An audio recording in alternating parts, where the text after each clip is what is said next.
അതൊന്നും പറഞ്ഞാൽ നിനക്ക് മനസ്സിലാവില്ല. ഹസ്ബൻഡ് വൈഫിനോട്, ചില സമയത്ത് വൈഫ് ഹസ്ബൻഡിനോട് അതൊന്നും പറഞ്ഞാൽ നിങ്ങൾക്ക് മനസ്സിലാവില്ല. ഇങ്ങനെ മനസ്സിലാവാത്ത കാര്യങ്ങളുണ്ടോ? പറയാനുള്ള മനസ്സും കേൾക്കാനുള്ള ക്ഷമയുമുണ്ടെങ്കിൽ ആർക്കും എന്തും പറഞ്ഞാൽ മനസ്സിലാവും. പലപ്പോഴും ഹസ്ബൻഡ് വൈഫിനോട് പറയുന്ന ഒരു കമൻ്റാണ് ഞാൻ ആദ്യം പറഞ്ഞത്.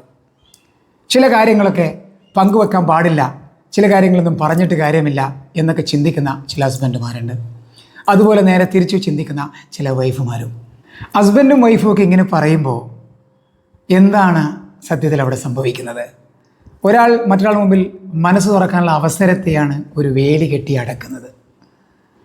ആശയം ഉള്ളിലുള്ളത് പലപ്പോഴും പറയുമ്പോൾ ചിലപ്പോൾ അതിന് വലിയ പരിഹാരം കിട്ടും. നമ്മൾ ചിന്തിക്കാത്ത ചില ഭാഗങ്ങളൊക്കെ നമ്മളെ ജീവിത പങ്കാളി ഒരുപക്ഷെ കണ്ടെത്തിയേക്കാം. അതുകൊണ്ട് പരസ്പര ബന്ധത്തിൽ ഹസ്ബൻഡ് വൈഫ് റിലേഷൻഷിപ്പിൽ വേണ്ടാത്ത വേലികൾ കെട്ടാതിരിക്കുക. എല്ലാ ഭാരവും മനസ്സിലൊതുക്കി ജീവിക്കാതിരിക്കുക. ചില സങ്കടങ്ങളും ചില ആശയക്കുഴപ്പങ്ങളൊക്കെ ഉണ്ടാകുമ്പോൾ അത് പങ്കുവെക്കുക. തീർച്ചയായിട്ടും അതിന് മനോഹരമായ പരിഹാരം ഒരുപക്ഷെ നിങ്ങളുടെ പാർട്ട്ണർ നിങ്ങളുടെ മുമ്പിൽ നിർദ്ദേശിച്ചേക്കാം. അതിനെ കേൾക്കാനുള്ള ഒരു മനസ്സുണ്ടാക്കിയെടുക്കുക രണ്ടുപേരും എന്നതാണ് ഏറ്റവും പ്രധാനം. നിങ്ങളുടെ പാർട്ട്ണർഷിപ്പ് ഏറ്റവും നല്ല ഒരു ടീം വർക്കായി മാറണം.